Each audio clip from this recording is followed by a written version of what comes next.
This episode will be talking about Venezuela as well as some other current events. The original topic of this episode is going to be the Revelation of Paul, which is a Gnostic text, and we got a little sidetracked by talking about current events for an hour. So that'll be this episode, and that'll be next episode regarding Revelation of Paul. I also have Nate. He's also here with us today. Um, Yep. and we're going to talk about some current events first. So, since I've been yapping for a few seconds, do you want to start on the first news story you have? Yes, I kind of want to just list off a couple of articles I found relating to just current stuff. These are pretty miscellaneous. A lot of them are just related to a lot of the stuff that's happened since the new year and some of the stuff that was kind of at the tail end of December.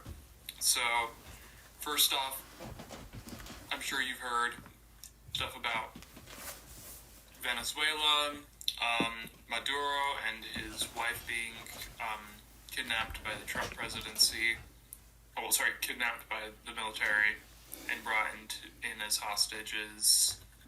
Is there anything you'd like to say on that? Yes, I've followed the same story, and I took some notes on it. So, United States captured Venezuelan leader Maduro. How do you pronounce it, actually?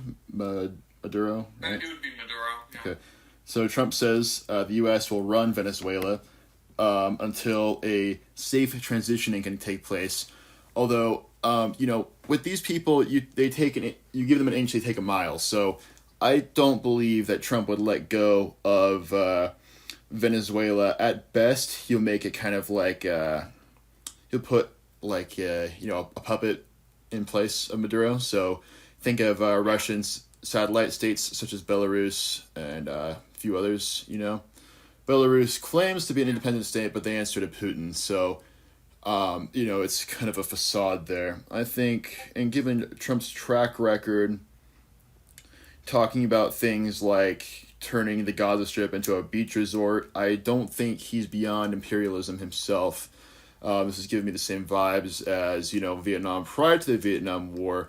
Various, puppet leaders were put into place in Vietnam, and the reason the Vietnamese had such ill will towards the United States is because those leaders were very ruthless in their policies, and they were also not as good as the communist leaders they had. So when I think of American history, I think this is just going to be a repetition of it. What do you think? Personally, I think it's gonna play out pretty similarly to how you're suggesting. I think they're gonna slowly try to they're gonna act like they're gonna play into that of oh, take an inch, give an inch, take a mile, or so, that sort of mentality. I posted on the chat, if you can see the article I pulled up, that says that the U.S. Marco Rubio says the U.S. won't govern Venezuela, but will press changes through the oil blockade. That, I think, is definitely going to change. I think that it's all a bit of a facade. It's obvious that there's financial incentive behind the actual event itself. So it's pretty obvious, the course of events that will come from that. And I do agree about the comparison to Vietnam as well. And I think, with Vietnam, there was also a lot of ill will, not just from Vietnamese people, but also from people in, the U.S. and other countries. Already I saw a thing on, apparently protests in Istanbul are going out already. They got some fun signs like Yankee Go Home. This isn't Turkey. But complete different part of the globe, and yet it's directly pertaining to Venezuela. And I definitely agree with the sentiment that we do not need to be doing this to Venezuela. It's unnecessary and harmful. Yeah. Are these protests supposed to get the attention of the diplomats in each of these respective countries? I'm unsure. I feel protests in America are not going to do much, considering the type of shit that's already been protested, like the No Kings protests have already, but like despite those, Trump has only but doubled down on his stance, essentially becoming a king. Even though he hasn't stated necessarily that he is a king, it's pretty obvious. The whole king thing is, it's his whole like thing about him being a king is kind of weird. He said he made like some quote saying, "Oh, I bet Americans wouldn't mind a king." Then like he went back on and said, "Oh, I'm not a king." And then he makes like frequent jokes of himself as a king. It's like it's kind of like, the whole own the libs brain rot. It's just conservatism is just under so many masks of irony. It's so hard to figure out what they even stand for at this point. Actually, in fact, they don't really stand for anything. I mean, you look at like Fuentes, for example. Like it's basically nihilism. Their whole persona is just owning the libs, rage baiting, and just the whole quote unquote America first policies are just nonsense. And also keep in mind that the slogan "America First" was a Nazi apologist dog whistle during World War II. So it's a very poor choice of words given their slogan. Yeah, especially considering like the also like not only that it's like a Nazi apologist dog whistle, but also very similar slogans were used in Nazi Germany at the time. I believe there was Lebst aber Deutschland or something like that. It was a pretty common slogan that you'd see on propaganda posters and the like.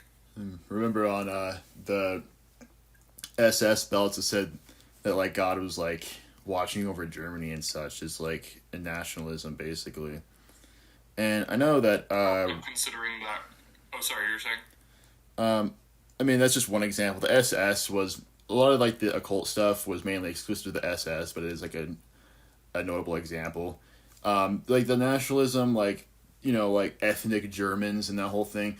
Whenever a nation starts claiming they're better than every other nation and they would need to prioritize only themselves, that's kind of a bad sign, in my opinion. It's in our best interest to work with other countries. I admit that countries like China and Russia aren't necessarily our allies. So when I think of tariffs, I mean, it'd be fine, maybe put tariffs on China, but there's no reason to punish countries that are on our side, like Mexico, Canada. Like when I think of the NAFTA trade agreement for avocados, for example, that is an agreement that benefits both Americans and Mexicans through an economic trade. And, Americans want avocados, Mexicans want to have that trade between America and Mexico. So why are we punishing Mexicans from trying to facilitate trade between us? They're not our enemy. So that's why I think tariffs are such a bad idea. We're just punishing countries that are on our side. The thing is that he can essentially frame any country as an enemy because he's like, oh, well, they aren't supporting these causes as much as we are, so they are evidently lazy, and our stance with them should be envisioned or whatever. Save that rhetoric for China. That's what I think. Like China, we benefit from not really having as many Chinese goods. A lot of work is exported to China, eliminating U.S. jobs. I think if we cut China out of the equation, it would be a benefit, but there's no reason to cut, for example, Germany or other European countries that have really useful exports or steel imports, that kind of stuff. Yeah, I agree. Before we were talking about tariffs, we were talking about, America First. Okay. So I saw on one of the articles it was saying this is the Venezuelan occupation, or I guess the kidnapping, I should say, is an example of American First policy, which I guess it just seems all hypothetical until it's not. Like, I thought it was exclusive just to, like, the Groypers, but once, Trump starts saying the same thing, suddenly it's not so hypothetical. Yeah. You know what it reminds me of is I recently watched the Superman movie. I felt that it was very reflective of, like, current day happenings because, like, I don't know if you've seen it, but there's, like, a scene where it shows, like, an entire, like, it's almost like monkey and typewriter thing, except it's monkeys set up on these bot accounts typing out like hate stuff against Superman to help bolster movement in such a way that Superman loses advocacy, and people see him as the enemy, right? Yeah. So So it's like a very similar thing with bots. just make sure I'm hearing this right. So I mean, like the bots on social media are shaping public opinion. Basically, just a machine is controlling what humans think. A mass disinformation campaign. Is that what you're positing? Yeah. Yeah, to varying degrees. I'm sure you've heard about like how Twitter updated its policies on like displaying locations of accounts, right? Yeah. And like the large majority of conservative U.S. accounts were located out of country. Yeah. I think so. There's two things that reminds me of. The first thing is in the 2016 election. The 2016 election, there were issues with Russian interference, and that's what led to the Trump investigation. And it's obvious that Trump is, well, I shouldn't say it's obvious. There is likely evidence that Putin has some sort of dirt on Donald Trump. He may or may not be a Russian asset. The evidence for this, in my mind, is that thing that came out where that ex-KGB agent said that Trump was a Russian asset and his codename was Krasnov. And there's the other piece of evidence in one of the Epstein emails asking if Putin had that picture of Trump giving Bubba a blowjob, Bill Clinton. So, and obviously these aren't really concrete, but it is evidence pointing towards the fact that Trump is a Russian asset. And in addition to that, you can see it in Trump's behavior. So, for example, you see how Trump tries to play both sides with Ukraine. He'll basically just go with whatever the last person he spoke to said. So he speaks to Zelensky. He'll say, "Oh, we need to end this war, and we need Russia to pull out." And then when he talks to Putin, he's like, "Oh, you guys are the good guys, and we just need peace." He doesn't really want to take a side. In the previous administration under Biden, you can see him take a very strong stance in favor of Ukraine, and it wasn't perfect. For example, NATO should have had more of a role, and he could have probably given more funding. And as it stands now, they're not really giving funding as much as they're giving like very old military equipment that was retired anyways. But any aid is better than no aid. So when I think of bots, I think of the Trump investigation, where bots were basically promoting Trump's campaign to get America to align more with Russia's values. And I also think of just the bot accounts that are just all over the internet right now. It's hard to kind of I don't use social media anymore, and that's because it's just so hard to tell who's talking. Is it a bot? Is it a person? And they it's obvious sometimes. Other times you just can't tell, and that's what's scary about it. Yeah, and in regards to like social media, I think like one of like the more reliable ways of like knowing whether it's like a bot or a human is legitimately just like platforms like YouTube. I hate to say YouTube because YouTube's kind of a shitty place regardless, but that's more so just because it's like algorithmic and distracting. But like if you see on like YouTube someone like compiling these massive essay videos, and you see their face, you see them talking the entire time, and you can tell that they're not just AI. Like it's obvious it's beyond just like a bot account and someone actually dedicating themselves to this work. Yeah, I agree. And I think that a lot of the AI stuff, I think that while we are seeing a decrease in human artwork from, like I know people who do commissions for artwork, and they're losing jobs. That's just how it works. But in because of this, people recognize this, and there's a bit of more of a push for human artwork. So sometimes I'll see, maybe like a video or an animation or maybe a game, and it'll say this is made 100% by humans, and that's good to see because it's good to know that what you're supporting is like, an independent artist who's putting in effort rather than just relying on a machine practically. So, and that kind of is, and I've said before, it's kind of a larger push towards, independent filmmaking or indie game developers rather than relying on these companies, which increasingly are relying on artificial intelligence. For example, Disney has invested like, I don't know, millions of dollars into AI, and it's gotten to the point now where, Disney was already bad, but people I know who were like the last straddlers for, the few Disney adults that are left, even they are, unsubscribing from Disney Plus and disowning the whole thing. Personally, I I haven't watched anything by Disney. I'm not interested in Disney Star Wars anymore. Marvel shows, not really interested. So, yeah, that's where I'm at. Yeah, I've seen this sentiment, especially in relation to like indie, like indie, really anything indie, and so like I'm personally a fan of the sentiment, but like the anti-AI sentiment specifically, but like sometimes I feel like we do get, I don't know how to say this.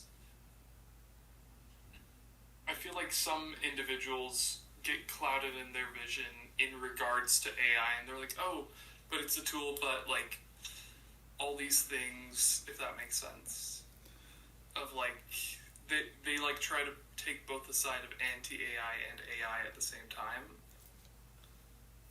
which is kind of frustrating from like an environmental standpoint, Right, and it's, a kind of a fallacious like position to take a centrist perspective. The best example I can give, and I've been vocal about this before, is if you ever, right now, the United States, there's two major political parties, Democrat or Republican, so that's basically, if I were to take a reductionist perspective, that's either for or against Trump as of right now. So when people say, I hate both sides, in my mind, that's either compliance or just ignorance. I can't really, because it's a fallacy to take the middle ground between two extremes if those are extremes in their mind. So I think just hanging out in the middle doesn't really get anyone anywhere. It's like a gray zone. You need to kind of take a stance on some of these things. When I think of AI technology, I think that, they say, oh, AI is a tool. When you follow through, you say, okay, well, it's a tool for what? There's really no answer. What can AI do that a human can't do? I can't think of a single thing. So when people say AI is a tool, you need to ask, a tool for what? Because there's nothing AI is useful for. It is a hindrance, and like you said, with the environment, in fact, AI and the environment, it just daily, it uses more water than a small town of like 100,000 people. It's insane, and not to mention it takes up, it sucks up all the power from a power grid. And when you look at a map of data centers, there's data centers in places like California, specifically Southern California, places where there's supposedly a drought, and water is a business. So supply and demand, when you're giving all your water supply to data centers, you're driving up the bills for water for just people trying to live their lives, and cost of living in California is already insane. So these data centers are making it worse, and I've seen ads online saying like, oh, you should lobby for data centers. Like, it's basically an advertisement for data centers and saying, oh, they'll provide jobs. Well, no, because data centers have barely any workers. You're a wage slave. You're working for a monopoly, and it also is really bad on the environment. And there's been math done, there's been. I remember there was someone who did a really large AI project, and they did the math of like how much water and power they took up, and it was like an insane amount for what they were trying to do. So people who are using these technologies are literally destroying the environment. And yet the conspiracy is that, you know, environmentalism is pushed towards, you know, citizens, like people. They say, oh, you need to reduce your carbon footprint. Well, no, I don't need to reduce my carbon footprint. It's the industry, U.S. industry and foreign industry, that is destroying the environment. Me as just a singular person, the daily amount I drive is not anywhere comparable to the amount of carbon emissions through smokestacks and factories in U.S. and China. In fact, electric power is now the most predominant like power source in Europe, and yet United States and and China are behind, and so really that isn't that far of a push. And eco-fuel, and there's all kinds of alternative fuel sources, but we can see, going back to Venezuela, we can see the oil industry literally destroying countries, people, the economy. It's a push in the wrong direction.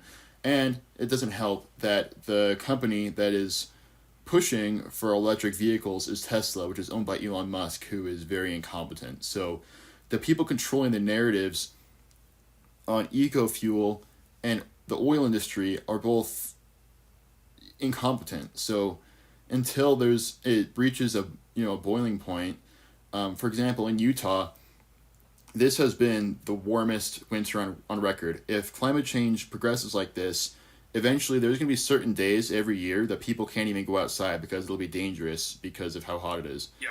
So until it reaches that point, I don't think eco-fuel will be an option, just because of how powerful the lobbyists for oil companies are. And you can see that with trade between Israel, Russia, and other foreign countries, which is why... oh, go ahead. Oh, sorry, you were going to say... I was going to say that...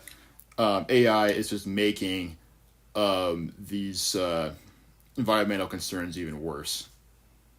Yeah, it's exacerbating the issue that's already in place. It's like making it 5 times worse. And I actually pulled up some stuff on environmental issues as well. And just to kind of get all around for current events before we start talking about the Coptic revelation of Paul. But Trump has paused leases for 5 offshore wind projects, for example. But these projects are things that would help us and are environmentally friendlier than just utilizing oil, coal, this stuff that just increases carbon emissions to an all-time high. Additionally, I even have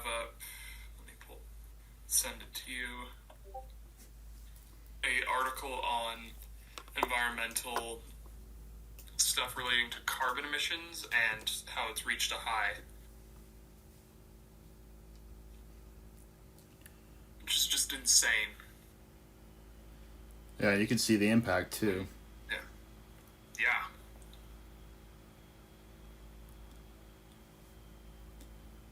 And yet, it's pretty central.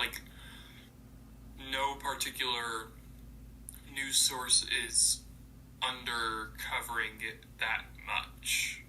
Democrats are covering it more than Republicans, but that's because there's a higher emphasis for environmentally friendly stuff in regards to Democrat stuff than Republicans. But it's pretty similar coverage, all things considered. That this is a bad thing, and yet people still continue to do it, right? Yeah. It's just the problem is how much money there is in the oil industry. So it doesn't really matter what is said, because they're just going to lobby for policies that favor them. And the current administration, Trump has been infamous for just being so lenient on the oil industry. I mean, that's basically... I'm convinced at this point. Well, I have some more news stories about this matter in a second.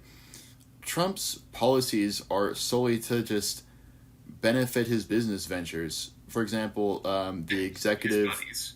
yeah, there's a club called like the Executive Branch or something in Washington D.C. It's literally just a club where you can, where rich people can hang out with Trump's cabinet and Trump, and if you pay a certain amount, you can have a private meeting with Trump. So it's showing that if you have enough money, you can talk to the president basically.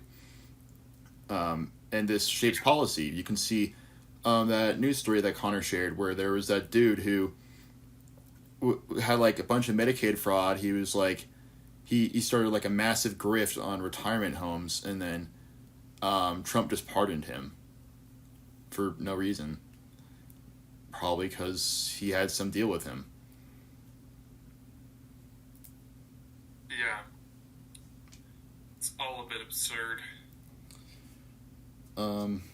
Is that everything for your news story? Yeah, I'd love to hear what you have pulled up. All right, great. So, just to make sure that I got everything with Venezuela, Trump says he's not afraid to put boots on the ground in Venezuela, and I think that would be a very terrible idea for obvious reasons, especially because we have no business over there. And from what I've heard, Venezuela is one of the more prosperous countries in South America. If we were to intervene in South America, it should be to help the people in South America, not harm them. In my opinion, I think we should even give foreign aid to Mexico. If we're so worried about these cartels, we should work with Mexico, not against them. So it's really just, flipping on its head on how we should be engaging with, having foreign policy with South America. It just boggles my mind that we are intervening in this way. And for months, we've seen them blowing up just Venezuelan ships for no reason. And the whole thing about, seeing cocaine, in the ocean after blowing it up. It's not even true. There's no cocaine at all. And he's saying, they're also claiming that like there's no death toll, but you can't blow up a ship without killing like hundreds of people. So it's so much bloodshed over just something so inconsequential. And then the Venezuelan president gave a defiant speech on television prior to his arrest. So they are very actively rallying against what Trump is doing. Yeah. And then Maduro has been flown to the U.S. with his wife, and I don't want to imagine what's waiting for them. And the ironic thing is, there was that actual convicted drug lord, that cartel guy. No, it was a Honduran president who actually did have drug charges against him. Trump pardoned him and sent him back to Honduras. So Trump is arresting a president of Venezuela who has no drug charges that he's invented. Then someone with actual drug charges has been pardoned and sent back to Honduras. And I hope that dude, when he was sent back to Honduras, was arrested the second he got back, because he was a very awful person. Did you hear about that story?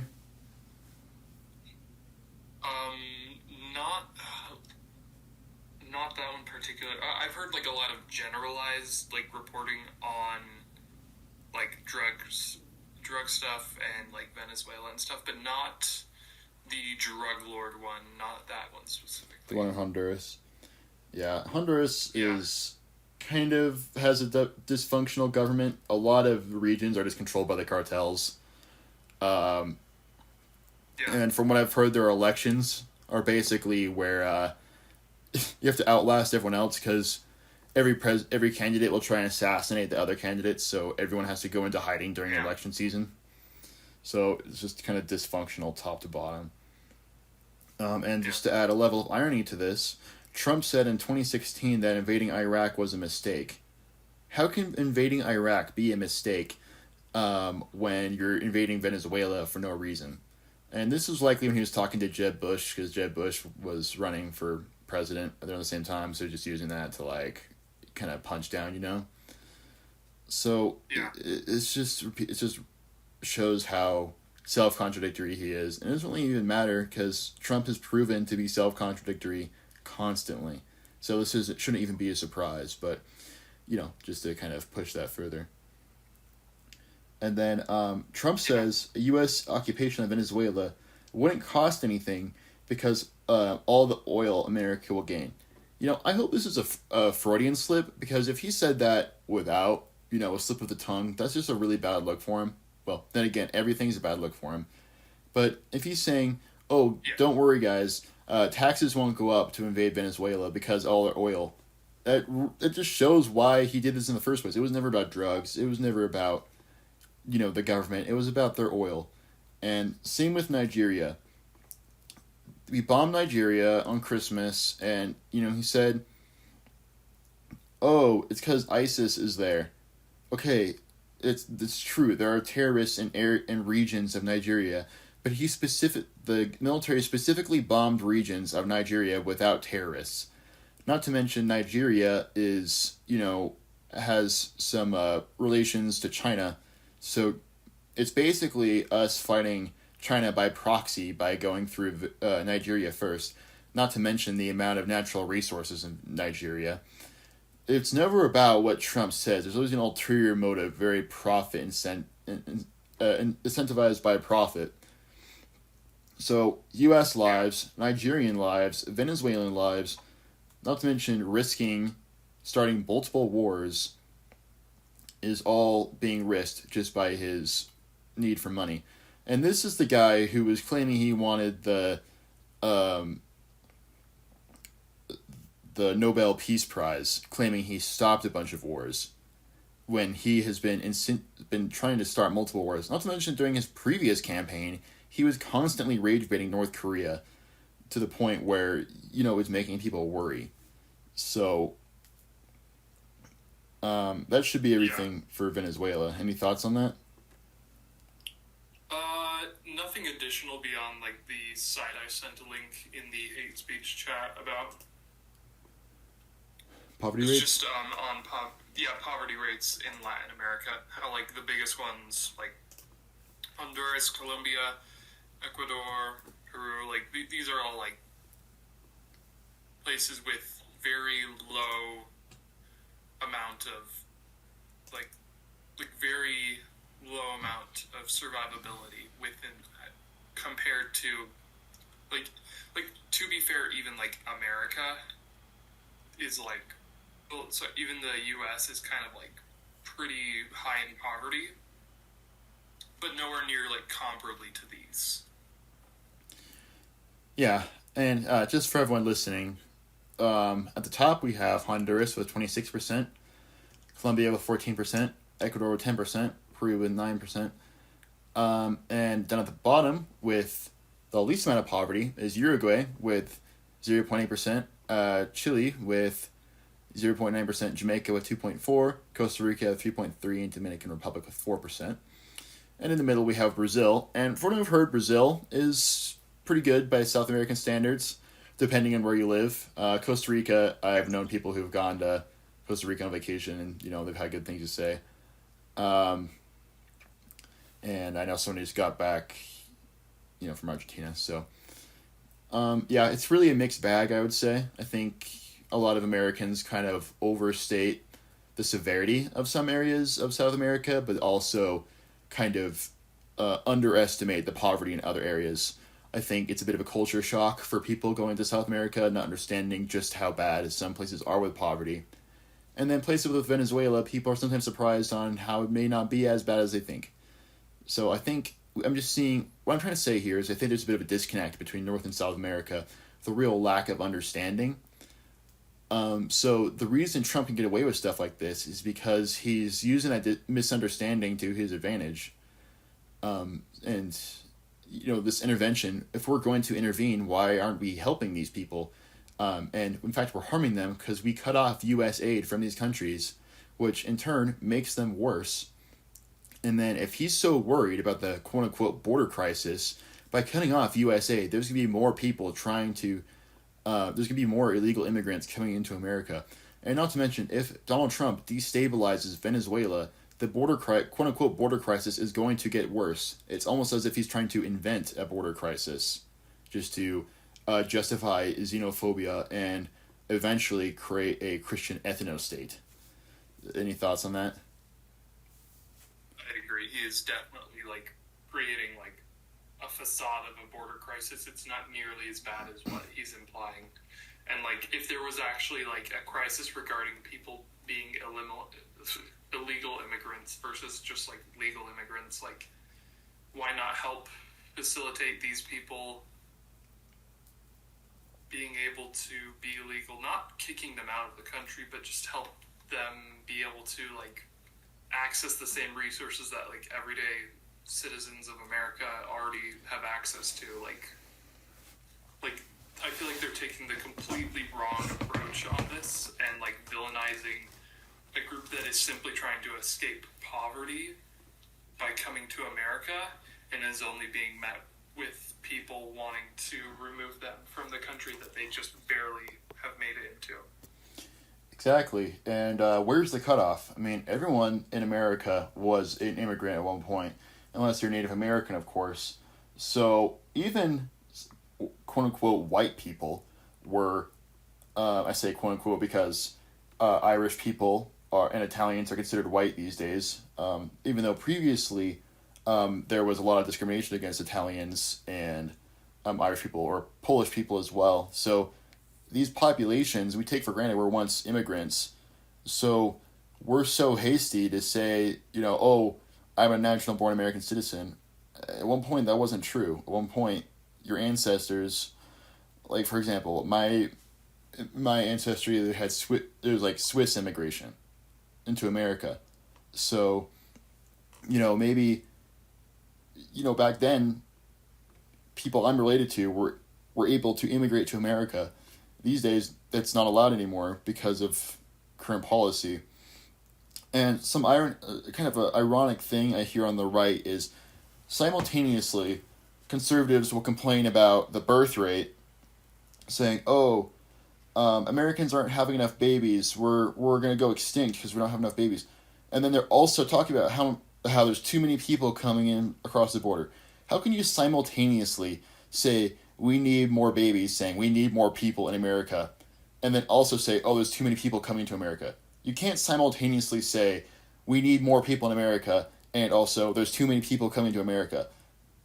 It's cognitive dissonance, and the dissonance pressure would be racism because they're prioritizing white babies over Hispanics who need a place to live. They're prioritizing one race over another. It's not a geopolitical issue. It's not a drug issue. It's a race issue. Because you never hear anyone talk about illegal immigration over the Canadian border. There is actual drug trafficking over the Canadian border, yet no one talks about that. And not to mention, all these policies on stopping foreign immigration aren't even working. A lot of people who get deported just come back like a few months later. And it doesn't matter if you build a wall, it doesn't matter what you do, people can just go around it, dig under it. You can't get ICE to patrol the entire border at the same time. It is a continent-wide border. You cannot patrol it. No matter what, there's going to be illegal immigrants coming in. And those illegal immigrants are the ones who hold jobs. For example, I know someone who is currently living in North Carolina who says that all construction jobs have halted because everyone has been deported and no one can continue the jobs.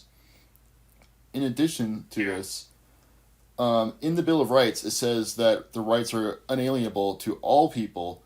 It's not saying that those rights are exclusive to American citizens. It's saying that those rights are universal.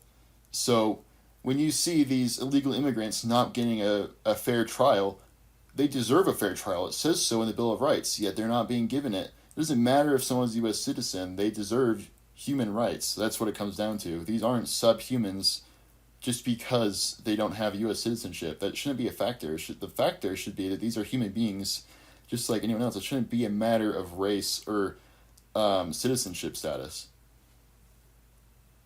Yeah, I definitely agree. Would you want to move on to the main subject for the podcast? Yeah, for the podcast today, or do you want to keep like I'm down to talk about either, but would you want to keep? I do have a couple other things we could talk about, like ISIS in Nigeria. I was going to split this into multiple parts, stuff. So, okay.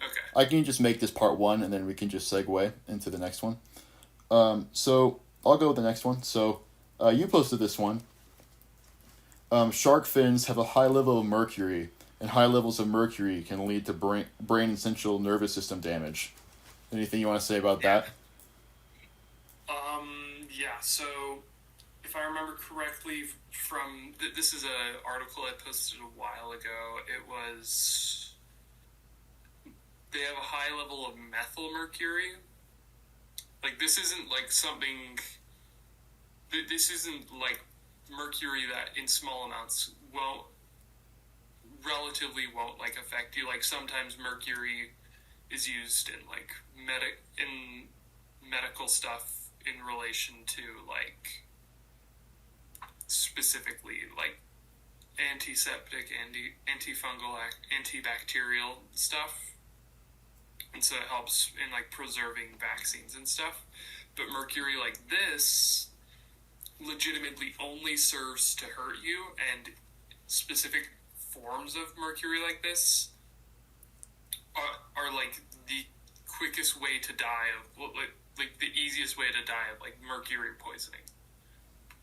And so like there's the aspect of it that's like, oh, we shouldn't be doing this, it's environmentally harming like ocean wildlife by just like killing sharks and taking their fins and then disposing of the sharks like that. Like we should be trying to keep the oceans thriving, but we're not.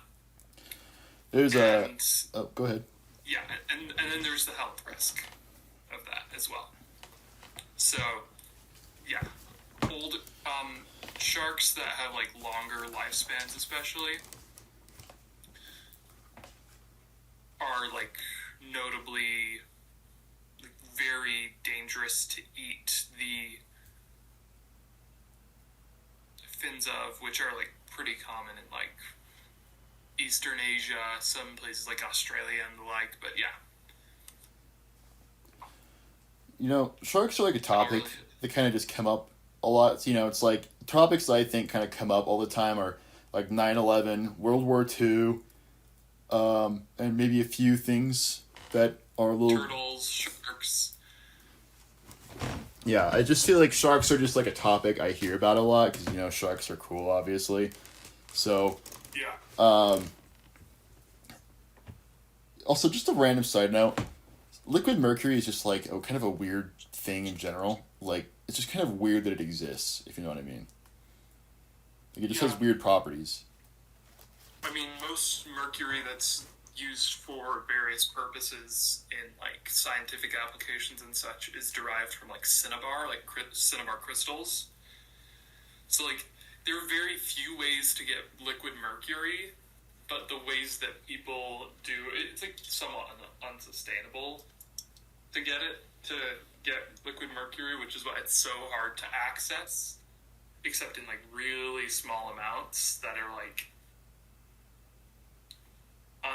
inaccessible to the outside world, like ampules. Right. So, you say unsustainable. Do you mean kind of like, I'm thinking of like isotope decay, so maybe what's a good example? You know, like nuclear energy. So you get plutonium, and then as it's during its radioactive decay, you harness the energy from that decay to generate power through steam being from water evaporating to steam, which can then power like turbines, which then generates power. So the plutonium decay is what's generating power. When you say unsustainable, do you mean radioactive decay, kind of like that, or some other process?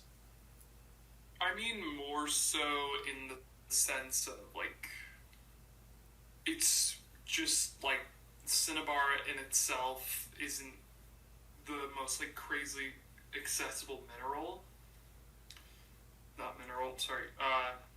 compound, and so like deriving mercury from that is in the long run not very sustainable. But also there's not like tons of applications that people use it for outside of like scientific research and stuff. So like obviously there's like the matter of like supply and demand isn't gonna harm it anytime soon. It's not like a necessary resource like a rare earth mineral might be, but metals, yeah. But yeah, it's more so just like a lower amount of resources than I think would be helpful in the long run. But right now, it doesn't matter as much. Okay. And isn't it like if you come into contact with liquid mercury, you have to go instantly to the hospital, like even if you just touch it for a split second? I think it depends on the compound. Something like dimethyl mercury, you essentially the moment that you come into contact, you should be should be in the hospital because like within a matter of months, it will kill you. And there's been thankfully very few deaths related to dimethyl mercury since the death of I want to say Mercury. I believe it was Karen Wetterhahn. Yeah, Karen Wetterhahn was like the first famous example of a chemist dying to dimethyl mercury because some of it got on her latex gloves and it passed through the latex and went into her skin and then traveled through her PNS then to her CNS until it reached the brain and killed off her brain. Once it gets to her brain, it's probably like a very slow death. Like, did her brain just start shutting down slowly? Yes. Who survived dimethyl mercury poisoning? Poisoning. I feel like chemistry. Very small. Oh, sorry, you're gonna say? I feel like chemistry always has those standout examples of people who die just a gruesome death by not, you know, taking the correct precautions in a lab setting. I mean, it's not that hard to take the correct precautions, but the few people who don't are suffer very unfortunate fates.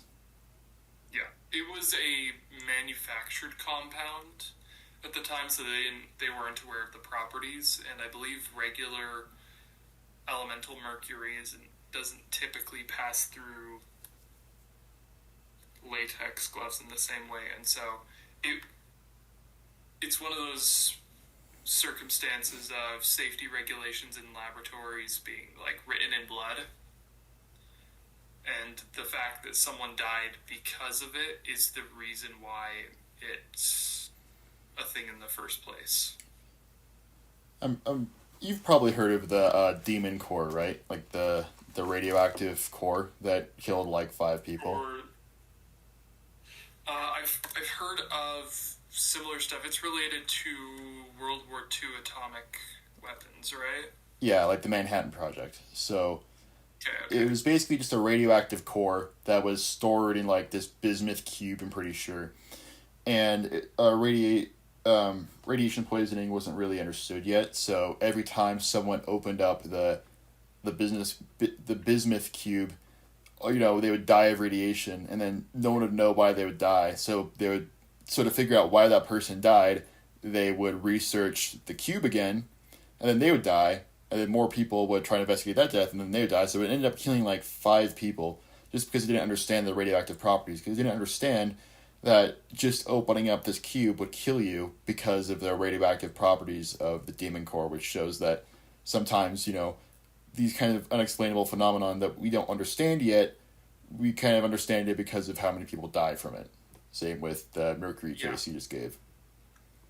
Yeah. To clarify, it was plutonium gallium alloy was the interior of the demon core. Yeah, that is not not something you should come into contact with. Wasn't there something that said that plutonium tasted like candy? There's no way that's true. Let's see. Let me see. I'm curious to see. What does plutonium taste like? Plutonium has a strong, distinctive metallic taste. Plutonium has a strong metallic taste rather than a candy pear flavor. Okay, so that's just misinformation. Yeah. There's no reason it would taste like Pop Rocks. On a similar note, something I found interesting was that when trying to clear out like the Hiroshima site after the incident related to Hiroshima and what was the nuclear nuclear meltdown related to a tsunami, I believe, in Japan? There was You're talking about a nuclear incident independent of Hiroshima and Nagasaki? Uh, Chernobyl or Chernobyl? Fukushima. Yeah, Chernobyl. When they had individuals go down to the site to sort of like try to repair what was done, instead of sending down younger individuals, they sent down older individuals who they determined would be less likely to die. They'd be more likely to die of natural causes than cancer from the radiation. So they sent down like 70, 80-year-old people to clear up this site for the most part. And of course, in like nuclear, well, in nuclear, sorry, in hazmat suits that would shield from radiation for the most part, but it was still kind of interesting that that's an aspect they took into account. Isn't there like a giant dome that covers the elephant's foot in Chernobyl just to contain it, just to make sure it doesn't contaminate the ocean water?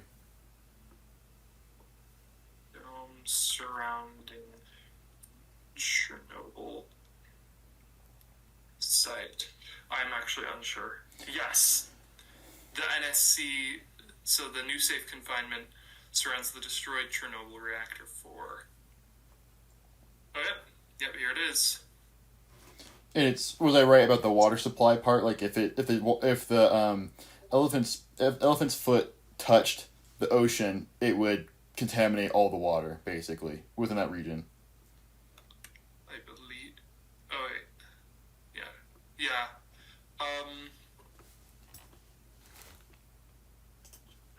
Water.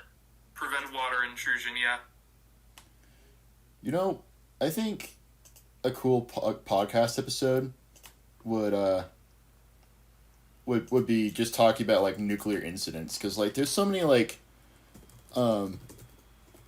random stories like this, and even in like fiction, when I think of stuff like Stalker, the movie and the games, or Fallout, like there's just so many like much potential for like storytelling there. And there's also just so many incidents over time, stuff like the Demon Core, stuff like the Elephant's Foot or Chernobyl or Nagasaki, Hiroshima, as well as like kind of almost like kind of like folklore surrounding it, like the nuclear shadows, that kind of stuff.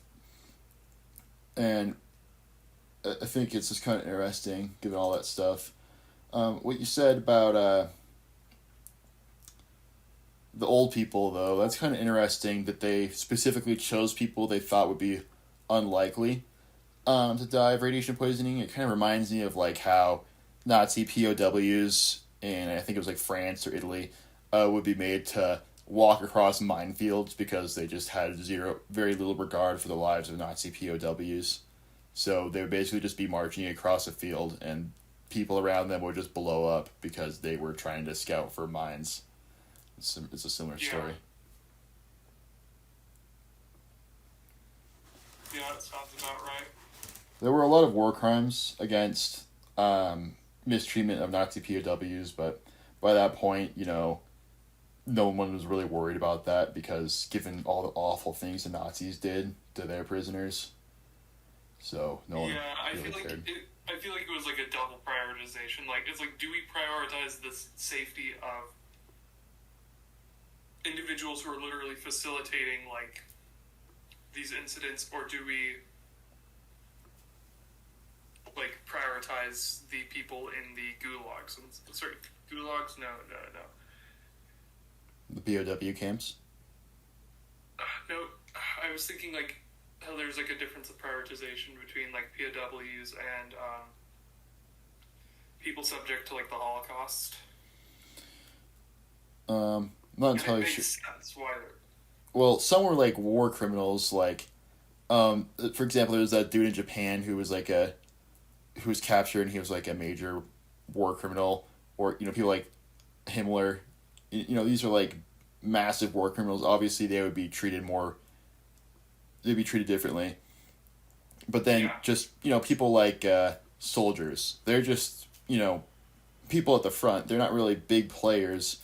So they shouldn't be treated too bad because, you know, they're just people. They were drafted likely. Yeah. Um, Yeah, and people who like maybe weren't drafted, if they had like access to those records, maybe people who joined willingly rather than being drafted, there could be more like legal repercussions, but nothing fatal is what you're saying, and I agree. well, it's a human rights thing. It doesn't really matter who it is because everyone deserves a certain, certain Yeah. level of respect. Um, yeah. Yeah, I agree.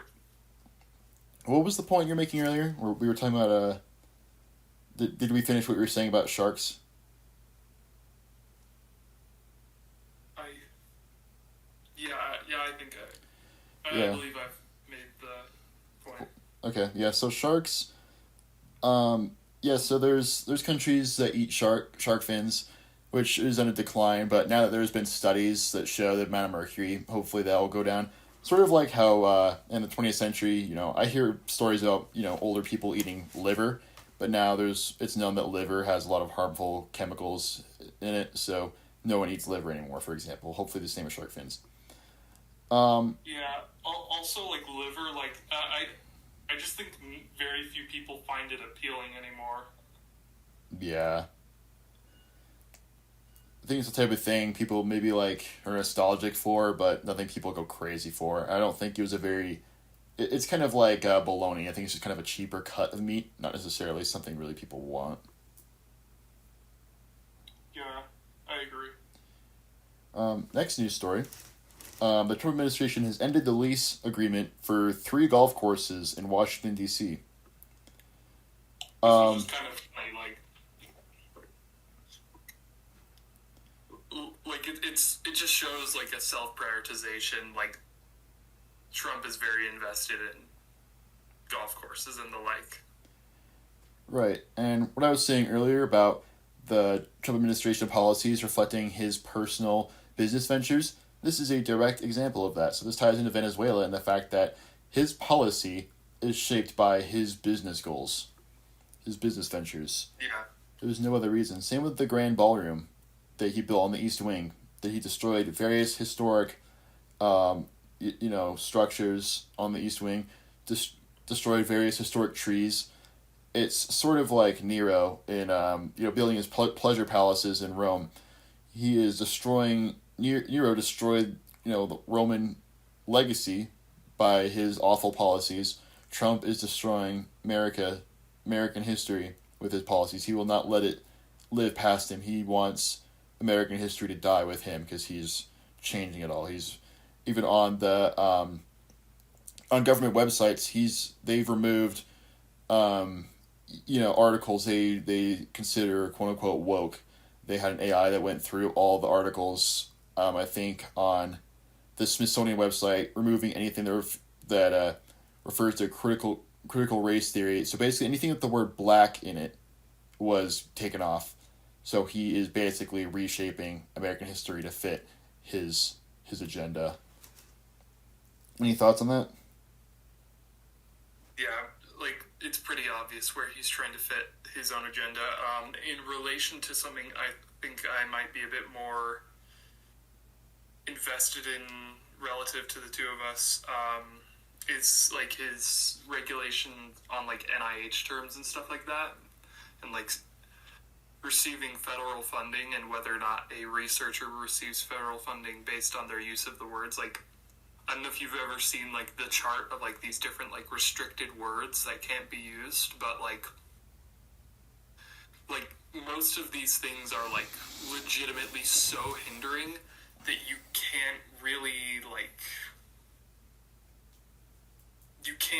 research specific topics effectively in regards to that, and it's just him furthering like political goals. Like you can't use words like transgender, you can't use words like female, male, yada yada yada. I actually kind of want to see if I can find the list so I can read off some of them. Yeah, get that list. Research terms. While you're searching for that, I'll say that in a prior episode I went over psychedelic research, And the issue with psychedelic research is psychedelics are illegal, and because of issues like MKUltra, Project Artichoke, and other illegal government projects involving psychedelics, psychedelic research has practically halted until recently, past 30 years or so, where now psychedelic research has more prominent. It's going it's becoming more prominent. So if Trump is just removing words like that over anything he deems problematic, how do we expect to progress as a society, and we're not willing to engage in these controversial issues? I mean, you said you couldn't even mention the words male and female. How do you research anything? Some even worse ones. Yeah, how do you progress in anything when you're? I just got the list up. All right, let me finish. You can't progress in anything if you're walking on eggshells. All right, go ahead. Yeah. Sorry, I was just gonna say there's some. I'm just gonna list off some terms real fast that I found. Okay, you cannot use the words accessible. You cannot use advocacy, all-inclusive, allyship, anti-racism, anti-racist, at-risk, barriers, belong, biased, biologically female, biologically male, black, breastfeed, clean energy, climate crisis, climate science, community diversity, commercial sex worker. Like, some of these are slightly, I have slightly less gripes about, commercial sex worker. I don't really care if that's not used in research federal funding, but some of these are legitimately unnecessary to the extreme extent, diverse, equality, ethnicity, excluded, females, feminism. Notably, you can't, they don't restrict the word male, they only restrict the word female. Gulf of Mexico. What the heck? Entity. Inequality, injustice, institutional, intersectionality, key groups, Latinx, men who have sex with men.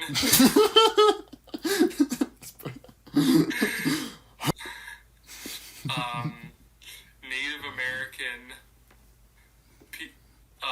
use of the word people plus uterus, polarization, political, pollution, pregnant people, pregnant person, pregnant persons, prejudice, privilege, promote diversity, pronoun, race and ethnicity, racism, racially, segregation, sex, sexual preferences, social justice, socioeconomic, sociocultural, stereotype, transgender, trauma, traumatic, that. This is all stuff that basically shuts down all psychological research whatsoever.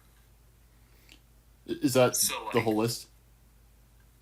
Oh no, I was skipping over a large majority of those. Oh, okay. What's your favorite word in there? Men who have sex with men. I think my favorite one was breastfeed. Oh my gosh. I just comment. Trump is against breastfeeding. It's his fault for sexualizing it. Also, the Gulf of Mexico one is so petty that it's just funny. Yeah. Nobody cares about the Gulf of Mexico thing except people who are sucking on Trump's toes effectively. Toes? Or the whole pregnant persons. Do we just want to pretend pregnancy isn't real? I'm a pregnancy denier. Pregnancy isn't real. It's a liberal lie.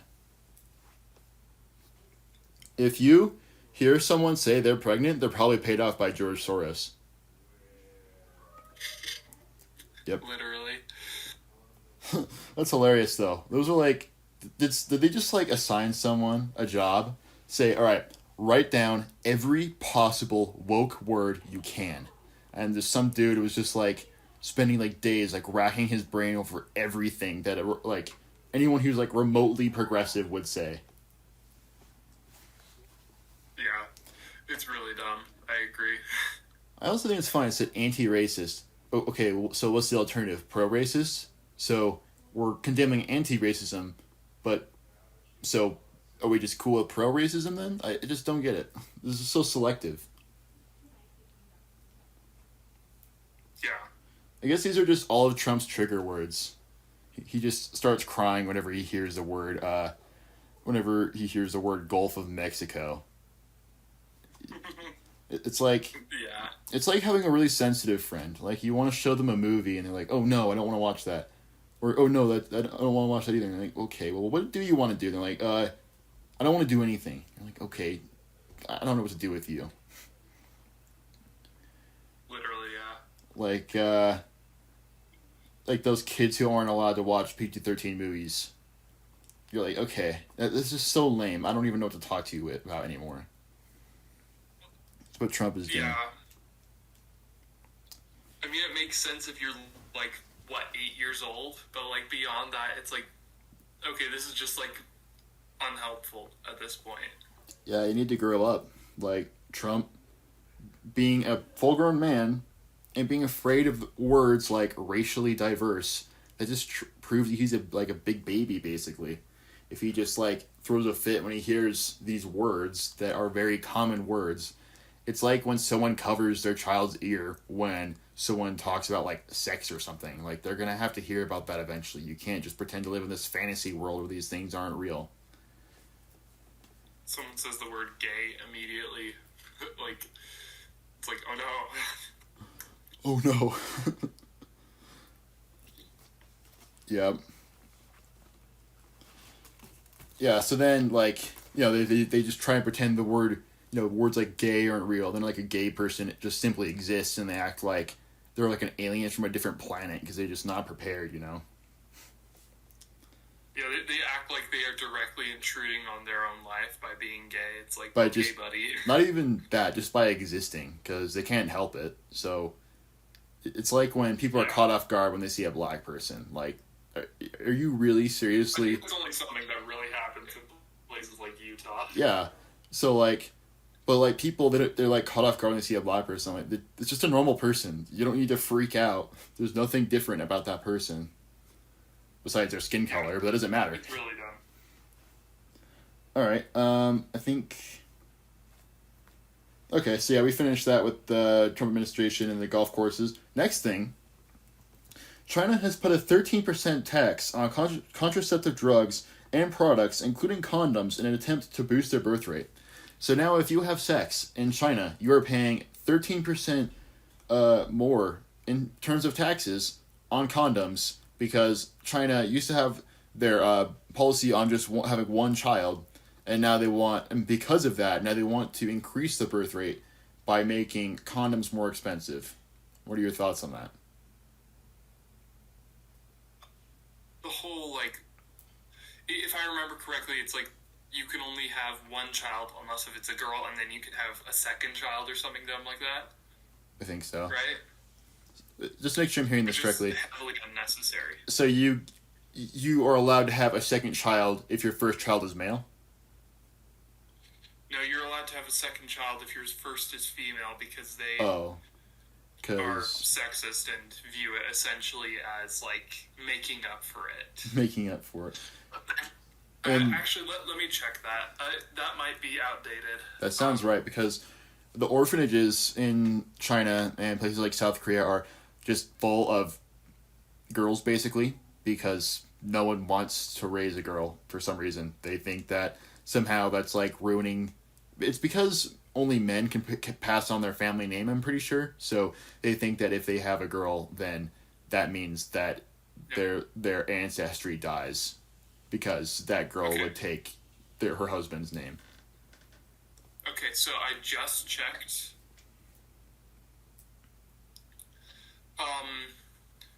China started out with a one-child policy from, like, 1980 to 2015. Then 2016, it was 2 children. And then 3 children, and now it's going full, like, removing birth limits, and now introducing pronatalism. Not a fan of pronatalism, but Very, given how branded their anti-natalism policy was prior, that doesn't surprise me that they would have to. It'd be like a pendulum, Oh, anti-natalism. Oh, birth rate goes down. Oh, pronatalism. Oh, too high. They can't just seek a happy, middle ground. It's always gonna be swinging one way or the other. Yeah. It just shows how They aren't incompetent China considering is. maybe. Yeah, they aren't considering maybe just like socially changing like the industry and the like and social mentalities on childbirth and like amounts of children and like whether it's a guy or a girl and like disability and yada yada yada. They aren't even thinking about changing that to match like being able to like have an unspecified amount of children. Some people don't want to have kids. Some people Want to have 13 do kids. want to have, If you're in Utah. and those are called Mormon. Yep, Mormons. It'd be funny if you went through that list of banned words and then one of the words was just Mormon. Oh, if you there's Honestly, you can probably like see the entirety of Utah just like lose its pro-Trump sentiment all at once. here just keep yapping for a second. I'm gonna find something funny real fast. What was I saying? Yeah, they're not even thinking about like changing the industry to like actually allow people to find like proper jobs instead of just putting them into factory workforces. Are you looking at? Is that Lego Harry Potter? So the funny thing is in children's games, to get a certain rating, or just to make sure that children are not using naughty words, games like Lego Star Wars: The Complete Saga have certain words you cannot use for names, and within Complete Saga, there is a feature that I spent a lot of time growing up using. Well, I played Lego Star Wars 1 and 2, but Complete Saga I've gone back and played. So there's a character creator. You can customize characters with Lego pieces, and you can play these characters. You can name them too.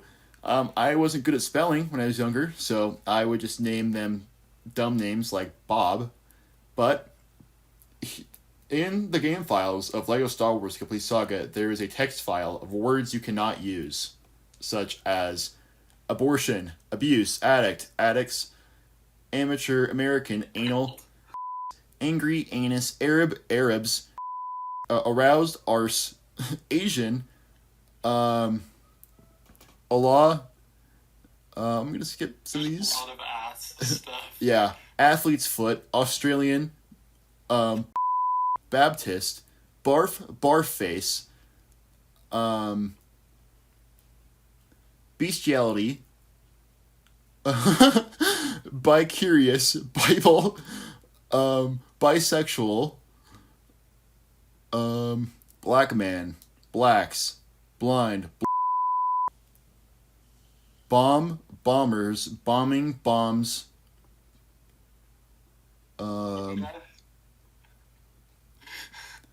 butt face, butthead, butt man, butt muncher, butt plug. Okay. Catholics, cemetery, Chinese, church, cigarette, cigs, cocaine,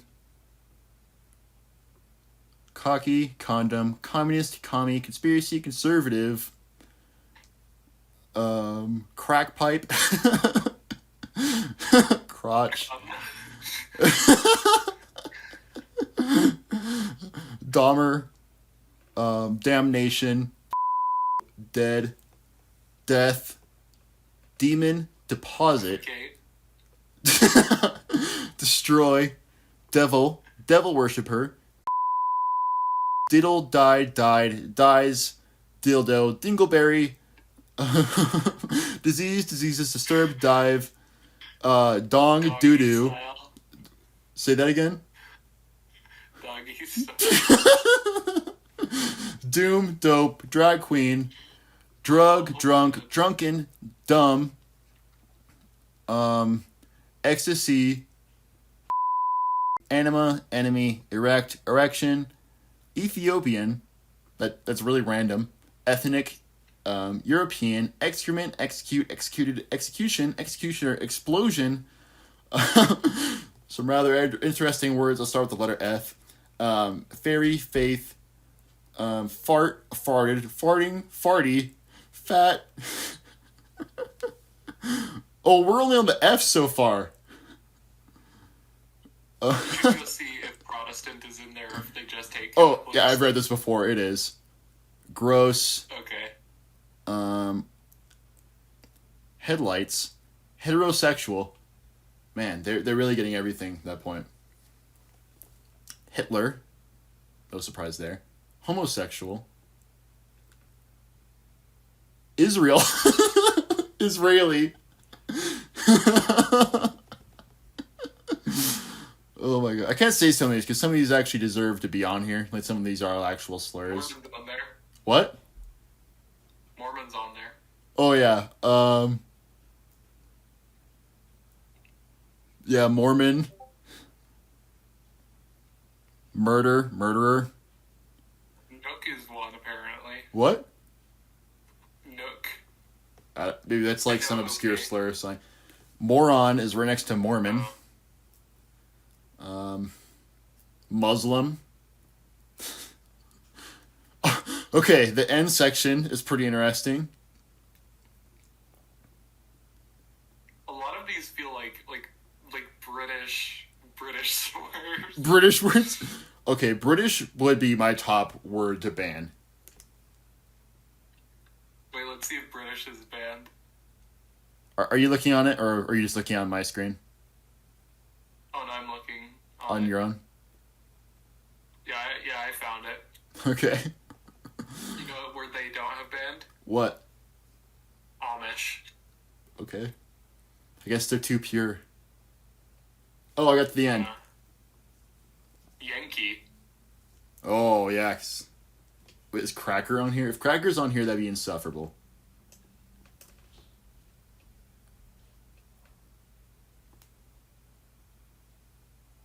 Weapons on here, which is like, okay, you're playing Star Wars. Okay, Cracker is not on here, thankfully. Because that's not a real racial slur. People just pretend it is. Oh. Tongue thruster? What the hell? Okay, torture without the E is on here. You know, this is... I just picture some dude at TT Games being ecstatic to be able to just come up with the bad words list. Writes out his favorite words. These are all my favorite words. Oh gosh, that's crazy. And this is an exclusive to Complete Saga. There's probably a document like this in most games, if I'm being completely honest. Yeah. Why were we talking about the bad words text document? We were talking about... Oh, we were talking about that one... What's it called? The list of words banned for NIH researchers. Yeah, we were talking about that, and it transitioned into the bad words TXT. Yeah, because Donald Trump... I mean, like, the bad words document on Complete Saga, I can understand why a lot of these words are on here. They're not necessarily very kid-friendly. Some of them are weird. But, yeah, most of these... I can understand why they're here. All the words on Trump's document, I don't understand why those are there in the first place. Not a single one of them.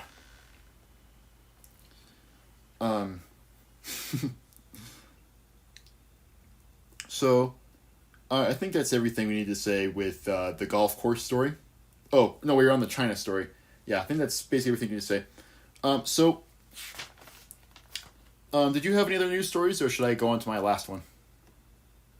I don't have any other ones. No. All right, I will go on to... I'll go on to my last one, which is... this is relevant to everyone living in Utah. Have you heard about Proposition 4?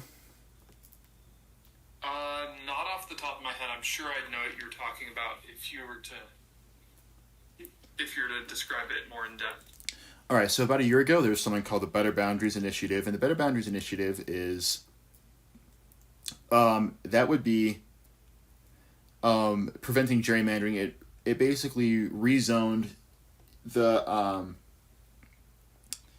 congressional territories, the congressional borders in Utah, and let me just look up a definition for gerrymandering just for the audience, because I don't know how to describe it myself.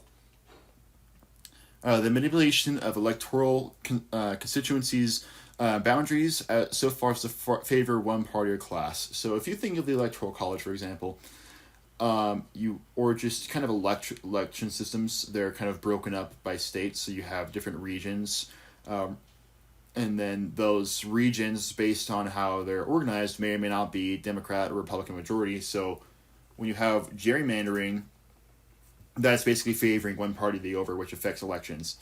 So there was the Better Boundaries Initiative in Utah about a year or two ago, and that prevented gerrymandering. And because of that, Proposition 4 would repeal that to allow the congressional map to be redrawn without consulting any other party. So Utah Republicans from the larger GOP have received, I don't know if it's the larger GOP, they just got $4.3 million, probably from the GOP. That $4.3 million has gone to paid signature gatherers who need to meet a quota by February 14th for Proposition 4, and Proposition 4 will repeal the Better Boundaries Initiative. So if they collect enough signatures, Proposition 4 will be on the ballot, which will repeal the Better Boundaries Initiative, which will allow gerrymandering within the state of Utah.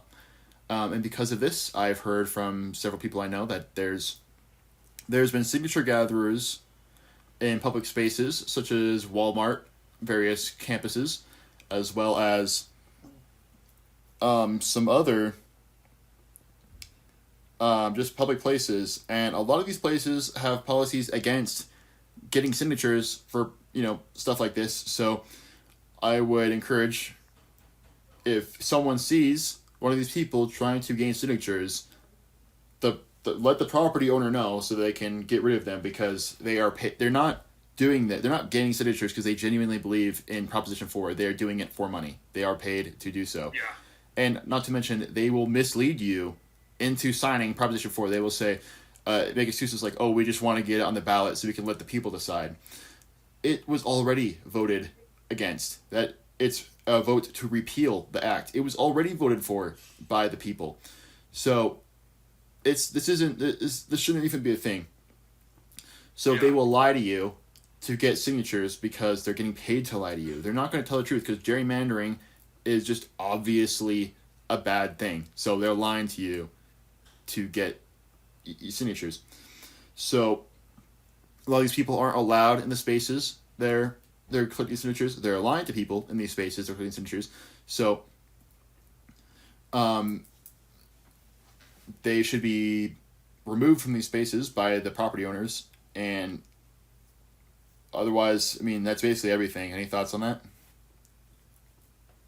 I think the main reason why the property owners don't remove them is because a lot of the time they're gathering in popular places that don't want to appear like they're favoring one side. Like if Walmart doesn't want to appear like it's too heavily favoring one side, Yeah. And so although they know that they can just make a big fuss about it, and then once they make a stink about it, essentially it becomes a whole new thing. Still, I don't think places like Walmart would want people collecting political signatures without permission, because that, if they don't want to favor one side or the other, that would be favoring one side by allowing them to be there. So whether they allow them or don't allow them, that is still taking a stance. So I think they'd rather play it safe, because they don't know what policies are being peddled, so they'd rather play it safe by just keeping the space apolitical, if that makes sense. Yeah. Any other thoughts on that? Yeah. Not really, no. This will be the end of this episode. Next episode, we'll be talking about the Coptic apocalypse of Paul.